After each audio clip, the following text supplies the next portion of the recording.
हाँ जी दोस्तों, नमस्कार। हमारे साहब ऑनलाइन एकेडमी के प्लेटफॉर्म पर। अच्छा, ये वीडियो मैं रीट लेवल फर्स्ट और जो नवोदय विद्यालय कक्षा 6 के प्रवेश के लिए जो एग्जाम होनी है फरवरी में, उसके लिए रिकॉर्ड कर रहा हूँ। कुछ बच्चों का मेरे पास फोन आया रीट वालों का कि सर लेवल फर्स्ट के लिए तो कुछ नहीं करे, उनकी क्या जीके राजस्थान जीके आता नहीं है। तो मैंने सोचा क्यों ना उनको हल्की सी गणित पढ़ाई दी जाए। अच्छा, एक बार और सुन लो मेरी बात। लेवल फर्स्ट में है वही 5 सब्जेक्ट कल परसों में बताया था, बाल विकास,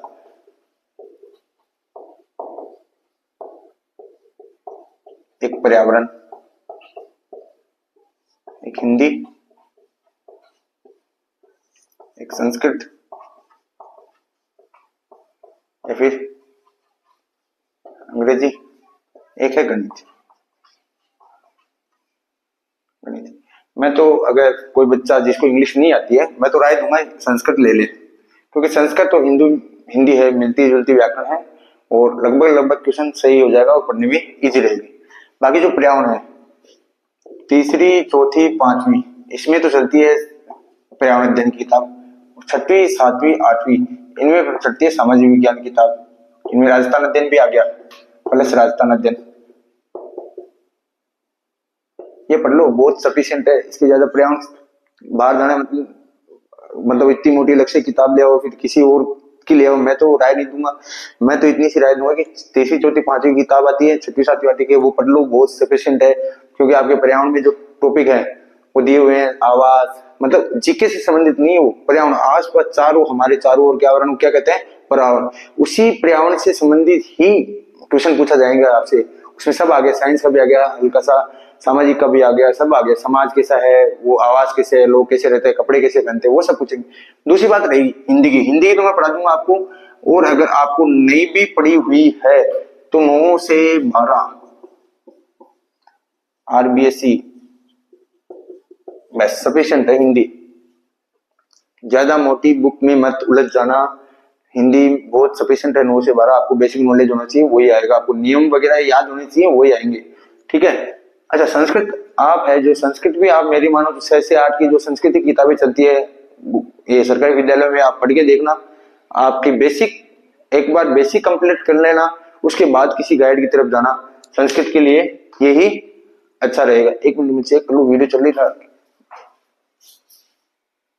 हाँ जी, सब ओके। रही बात गणित की, ये तो साइकोलॉजी कहीं से पढ़ लो, होने वही 20 से 22 क्वेश्चन सही हैं। बाकी आप सोचते हैं इसमें 30 आ जाएंगे, तो वो तो इम्पॉसिबल है, क्योंकि साइकोलॉजी में आते नहीं 30। कोई अगर अच्छे से अच्छा टीचर भी होगा ना साइकोलॉजी का, वो भी 30 नहीं ला पाएगा। हो सकता है, बाकी मेरा तो यही मानना है, मेरा दृष्टिकोण यही है। गणित की बात है, अब गणित की जो आपके गणित आएगी वो ही नवोदय विद्यालय कक्षा 6 वालों के लिए गणित आएगी। हाँ दोस्तों, आपके इतना टफ लेवल कुछ नहीं आएगा। आप पिछली वाल जो पिछले एग्जाम हुए हैं उनमें उठा के देख लेना। एक नवोदय विद्यालय कक्षा 6 का जो पेपर लगेगा अभी फरवरी में है शायद, एग्जाम डेट मेरे को कंफर्म नहीं है, उसका लेवल उठा के देख लेना। या फिर इसके जो पेपर लगे हैं, वो पीछे के जो पेपर लगे हैं नवोदय विद्यालय के, वो मैं ग्रुप में शेयर कर दूंगा। आपको खुद को लगेगा कि ये रीट लेवल फर्स्ट का जो लेवल है, जो स्तर है पेपर का, वो ही इनका है। आप सोचो कक्षा 6 का बच्चा, कक्षा 5 का बच्चा वो क्वेश्चन हल करेगा और आप खुद उस चीज को लेकर डर रहे हो, तो ऐसी कोई बात नहीं है। पहली बात तो डर दूर करो, क्योंकि आपके जो गणित का सिलेबस मैंने डाउनलोड किया था, मैं आपको दिखाऊं गणित का सिलेबस।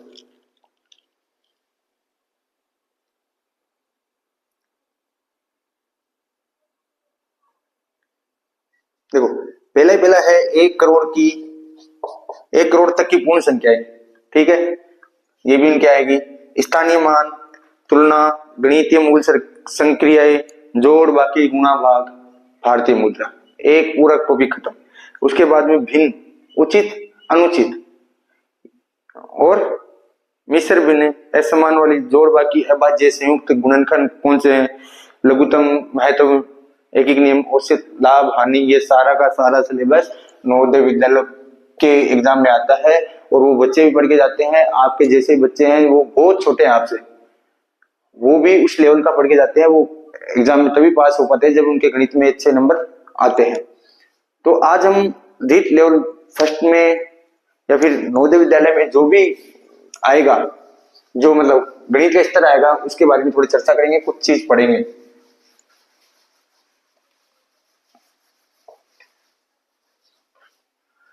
आपके सिलेबस में पहले दे रखा था 1 करोड़ तक की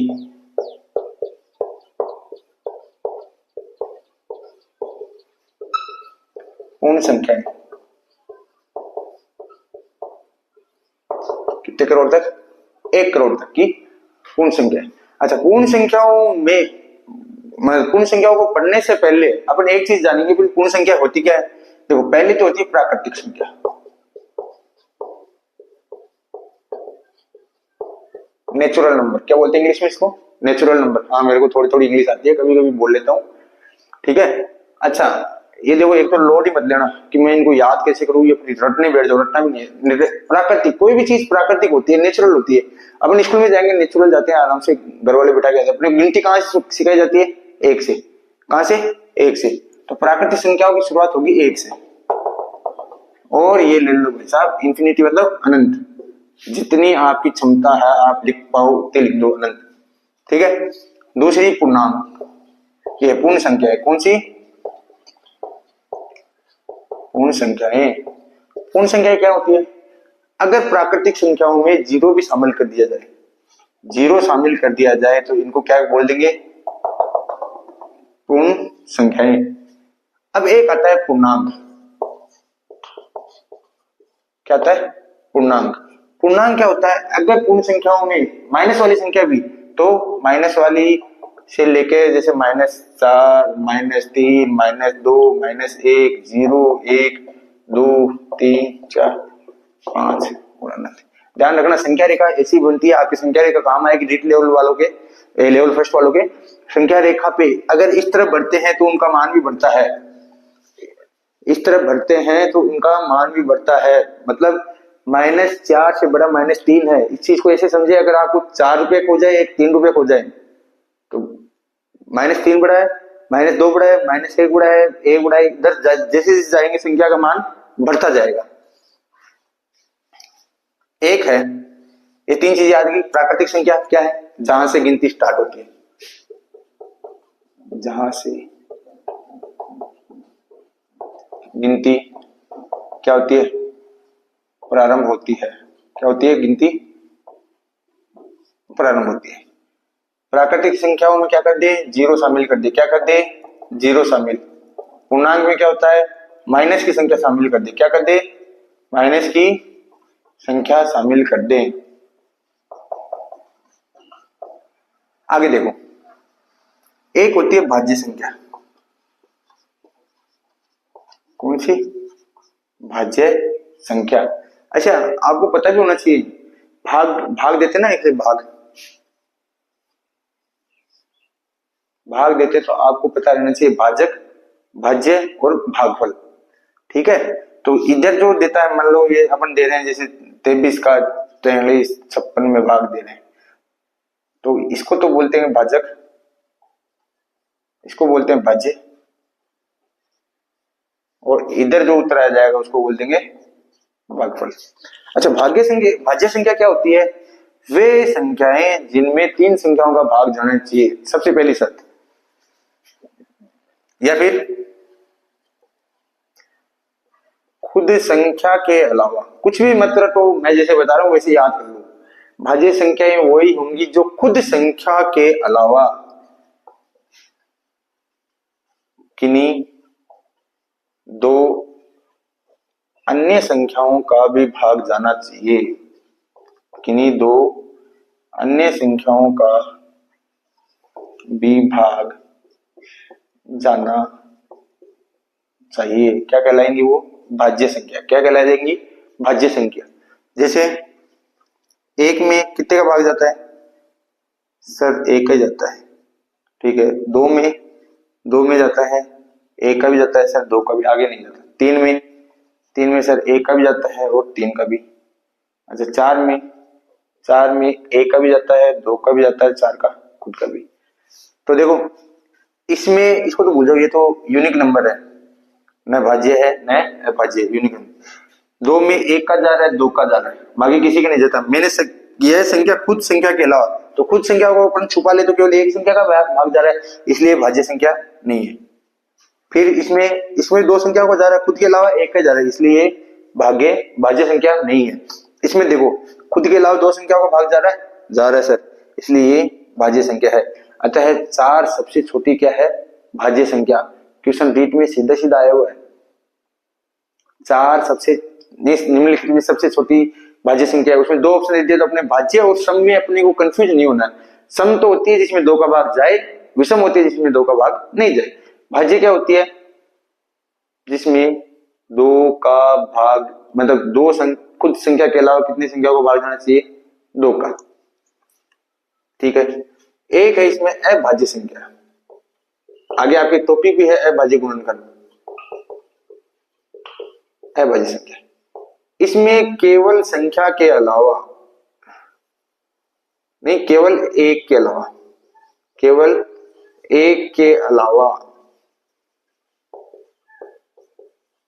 खुद संख्या का ही भाग जाए बस।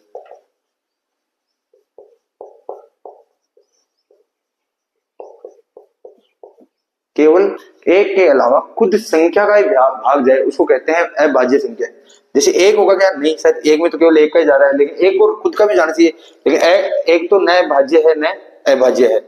तो 2, 3, 5, 7, 9 नहीं, 9 नहीं आएगा, 9 के 3 होते क्योंकि इसमें एक का जाएगा 2 जाएगा, इसमें एक का जाएगा 3 का जाएगा, इसमें एक का जाएगा 5 का जाएगा, इसमें एक का जाएगा 7 का जाएगा, इसमें एक का जाएगा 3 का जाएगा 9 का, तो ये भाज्य होगी, इसलिए इसको तो हटा देते हैं।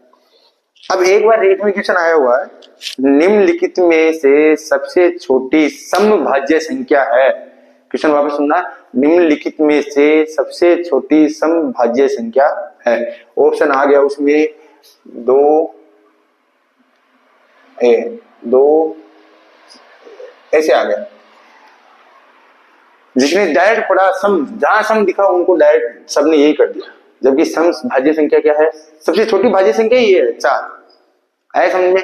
ये छोटी मोटी संख्याओं के बारे में जानकारी अगर स्क्रीनशॉट लेना है ले लो। आगे देखो,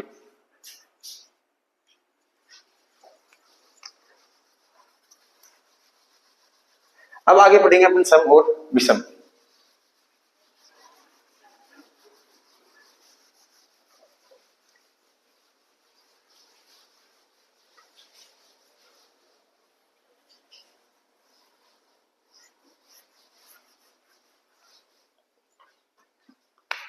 आगे पढ़ेंगे अपन सम संख्या और विषम संख्या। सम संख्या की पहचान जिसके अंत में 0, 2, 4, 6 और 8 आ जाए वो सम संख्या होती है। या फिर इसको याद ही नहीं रहे तो ध्यान रखा, जिसमें 2 का भाग चला जाए, जिसमें 2 का पूरा भाग मतलब शेषफल क्या बचेगा? 0। क्या बचेगा? शेषफल क्या बचेगा? 0। क्या बचेगा? 0। वो सम संख्या कहलाती है। विषम संख्या क्या होगी? विषम संख्या का मतलब होगा जिसमें 2 का भाग नहीं जाए, 2 का भाग नहीं जाए, वो कहलाएगी विषम संख्या। ये तो संख्याओं की बात होगी। आगे आपके टॉपिक दिया हुआ है एक स्थानीय मान।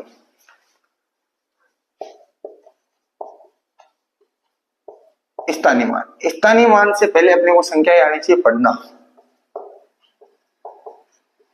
संख्याएं कितनी आनी चाहिए? क्या करनी आनी चाहिए? पढ़ना। पढ़ने का मतलब अपन संख्याओं का उच्चारण कर सके। जैसे अपन ने बचपन से पढ़ते आए अपन, इकाई का कितना होता है? 1, दहाई के 10, सैकड़े के कितने हो गए? 100। फिर ये कितना हो गया? 1000। ये कितना हो गया? 10,000। ये हो गया लाख।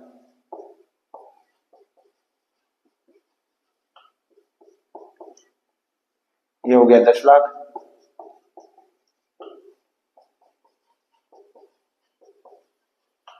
ये हो गया करोड़।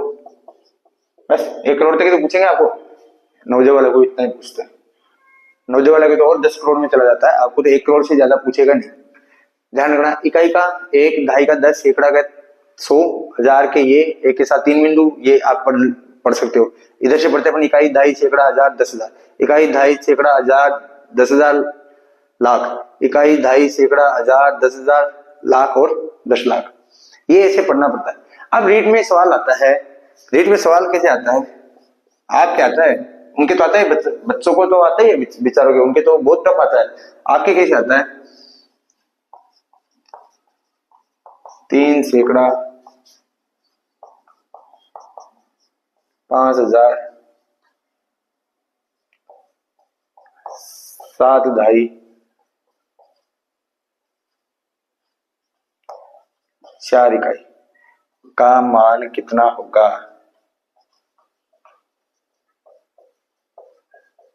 कितना होगा? सीधा सा, बिल्कुल सीधा सा ऐसा क्वेश्चन आएगा। 3 सैकड़ा मतलब 3, और सैकड़ा के कितने हो गए? 100, तो कितने बोल रहे हैं? 300। 5,000, 5,000 तो डायरेक्ट लिख देंगे, ये ले लो 5,000। और पूछ रहा है 7 ढाई, मैंने बोला ढाई के 10, ढाई के 10, तो 7 ढाई कितने हो जाएंगे? 70। अब पहाड़ी बोलते हैं 5 ढाई 50, 6 ढाई 60, अपन वो 10 से ही गुणा कर रहे हैं, इसलिए 7 ढाई का मान कितना हो जाएगा? 70। और 4 इकाई कितना हो जाएगा? ये, इनको जोड़ने तो है, फिर भी ये सीधा सीधा क्वेश्चन आप गलत करके आ जाते हो, क्योंकि आपको बस समझने की जरूरत ये है, ढाई के कितने होते हैं? 10, सैकड़े कितने होते हैं? 100। संख्या आपको पढ़नी आनी चाहिए। अब 2 चीजें होती है, एक स्थानीय मान होता है, एक जातीय मान। जातीय मान, जातीय मान से याद, एक चीज याद रख लो कि जाति आदमी की कभी नहीं बदलती, जन्म से वो उनको जाति मिल जाती है, वो कभी चेंज नहीं होती। तो जातीय मान तो किसी भी अंक का वो अंक ही होगा, 1 से लेकर 9 तक।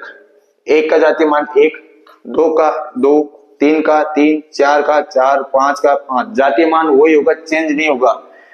स्थानीय मान, अच्छा जाति अलग अलग जगह पर रहती है, राजपूत जाति है अलग अलग, राजस्थान के अलग अलग हिस्सों में रहती है, जाट है अलग अलग हिस्सों में रहते हैं, इसलिए अंक, अंक मतलब इसकी जाति है, जैसे 2 की जाति 2 ही होगी, लेकिन 2 अलग अलग जगह पे तो रह सकता है। जैसे अपने कोई, अपने एक चीज देख, एक कुछ देखना,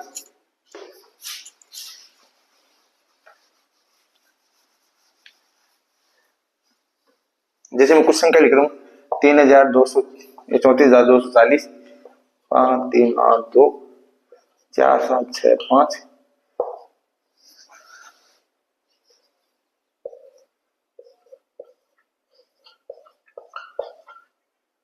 अब देखो इसमें देखो, अपन 2 का जाति मान केवल 2 होता है, लेकिन अगर स्थानीय मान मतलब स्थान का मान, स्थानीय मान मतलब स्थान का मान, किस स्थान पे वो विराजमान है, कहाँ रह रहा है, उस स्थान का मान अपने को पूछ रहा है।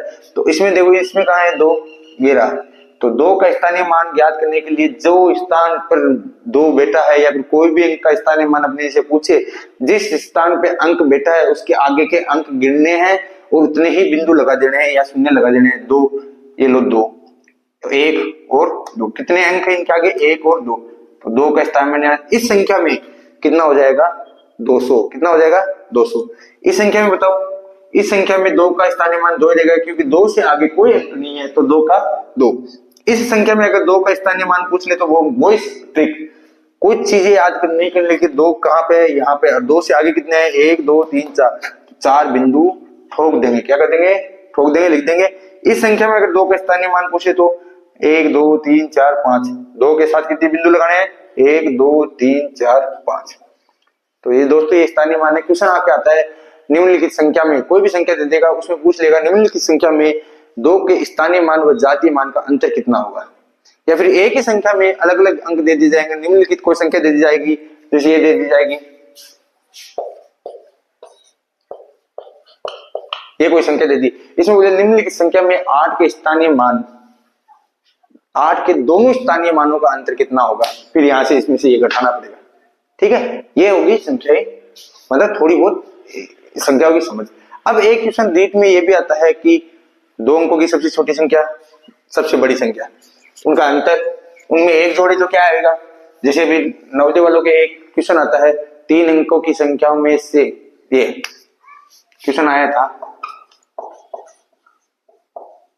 3 अंकों की सबसे छोटी संख्या में से एक घटाने पर क्या प्राप्त होगा?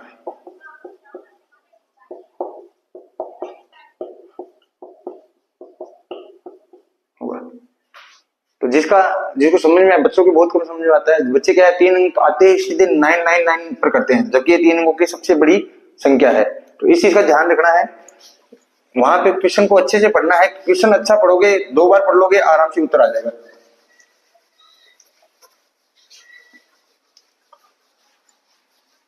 तो कुछ चीजें हैं, जैसे छोटी संख्या और बड़ी संख्या आपको पता होनी चाहिए। और हाँ, भारतीय संख्या पद्धति भी आपको पता होनी चाहिए। भारतीय संख्या पद्धति भी आपको पता होनी चाहिए। जैसे पहले तो ये लिखते हैं, एक अंक की सबसे बड़ी, सबसे छोटी, 2 अंक से स्टार्ट होता है। 2 अंक की सबसे छोटी संख्या कौन सी होगी? 10। और सबसे बड़ी कौन सी हो जाएगी? बड़ी के साथ आते 9 आ जाएगा। समझ में आ गया? 2 अंक की सबसे छोटी संख्या कौन सी आ जाएगी? 10। बड़ी कौन सी आ जाएगी? 99। फिर 3 अंक की पूछ लेगा। 3 अंक की सबसे छोटी पूछेगा। सबसे छोटी संख्या क्या हो जाएगी? 100। कितनी हो जाएगी? और सबसे बड़ी पूछ ले तो वही, बड़ी पूछा 3 बार 9, छोटी पूछा तो 1 के साथ इतने शून्य है। जैसे 3 अंकों की पूछा तो 1 के साथ कितने शून्य है? 2। 4 अंकों की सबसे छोटी पूछे तो 4 के साथ 3, और सबसे बड़ी पूछे तो 4 9। 5 के अंकों की सबसे छोटी पूछे तो ये लो सर, 5 अंकों की सबसे बड़ी पूछे तो क्वेश्चन कुछ भी आ सकता है। 5 अंकों की सबसे छोटी व 4 अंकों की सबसे बड़ी संख्याओं का योग, 3 अंकों की सबसे बड़ी व 3 अंकों की सबसे छोटी संख्याओं का अंतर, कुछ भी पूछ सकता है। ये चीजें आपको याद रहनी चाहिए। ये चीजें क्या रहनी चाहिए? आपको याद, तभी आप कर पाओगे। समझ में आ रहा है? ये सारी चीजें। फिर एक चीज, इन संख्याओं का विस्तारित रूप पूछते हैं। विस्तार मतलब संख्या को खोलना, बहुत इजी है।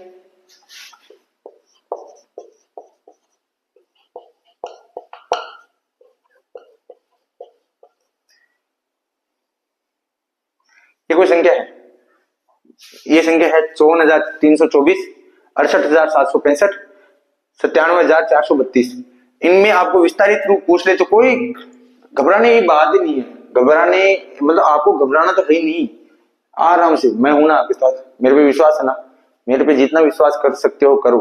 मैं अगर आपकी लगातार कक्षाएं लेते रहा यूट्यूब पर, क्योंकि मेरे को मजा नहीं आ रहा पढ़ाने में यूट्यूब पर, मैं मोबाइल के सामने ही देख के बोलना पड़ता है, बहुत अजीब सा लगता है, कोई रहता ही नहीं है, कोई सुन रहा है कुछ। फिर भी चलो मैं पढ़ा रहा हूँ, लेकिन इसमें अगर मैं पढ़ाता रहा तो मेरी गारंटी है मैं आपको रीट पास करवा दूंगा। मेरी गारंटी है मैं आपको राजस्थान में जो जीके भी पढ़ा रहा हूँ वो भी आपको पास करवा दूंगा। और नवोदय वाली तो मैं पिछले 5 साल से पास करवा रहा हूँ। नवोदय वाली एग्जाम तो मेरे खूब बच्चे मैंने नवोदय भेज दिए। नवोदय राजसमंद में कम से कम 20 बच्चे हो गए होंगे। आगे देखो, ये देखो इसमें जैसे विस्तारित रूप, विस्तार मतलब किसी भी चीज को क्या करना है? खोलना। क्या करना है? खोलना है। तो इसमें विस्तार हो जाएगा। 5 आया पहले, 5 के आगे अंक गिन लो, 1 2 3 4, 1 2 3 4 प्लस 4 आया, 4 के आगे कितने अंक है? 3। 3 आया, 3 के आगे कितने अंक है? 2।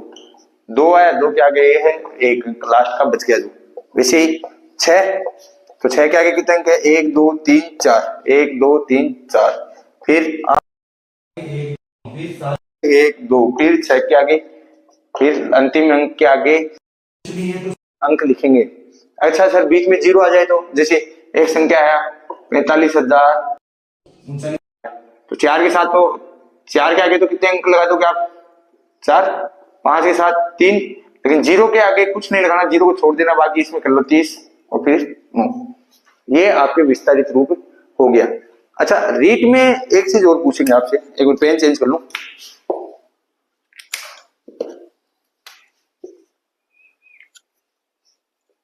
रीट में आपसे रोमन अंक भी पूछेंगे। रोमन अंक नवोदय में पूछते हैं। मैं बोल रहा हूँ नवोदय से बाहर नवोदय से बाहर जो नवोदय का जो पेपर आता है उससे अलावा आपके पेपर में कुछ नहीं है पुराने, बस एक चीज आपकी बाहर से आएगी, वो है शिक्षण विद्या गणित की। इन बच्चों से शिक्षण विद्या नहीं पूछी जाती, बाकी जो भी है वो आपसे पूछी जाती है। इसमें मैं क्या बता रहा था, अच्छा रोमन अंक, क्या रोमन अंक, रोमन अंक जानते हो? 1 2 3 4 5 6 7 8 9 10। पहली बात, रोमन अंक में ध्यान देना, 4 अंक एक साथ नहीं लिखे जाएंगे, क्योंकि यहाँ 1 2 3 हो गया ना, तो यहाँ नहीं, ऐसे नहीं लिख सकते। 4 के लिए उससे आगे वाले से 1 कम करना पड़ेगा। जैसे 40 लिखना हो अपने को, तो अपन 10 20 30 40 नहीं लिख सकते। फिर क्या करेंगे सर, अपने को 50 में से ही 10 कम करने पड़ेंगे। 50 का सिंबल होता है एक्स, एक चीज याद रखना, XLCDM। एक्स का मतलब होता है 10, एल का मतलब 50, सी का मतलब 100, डी का मतलब 500 और एम का मतलब 1000।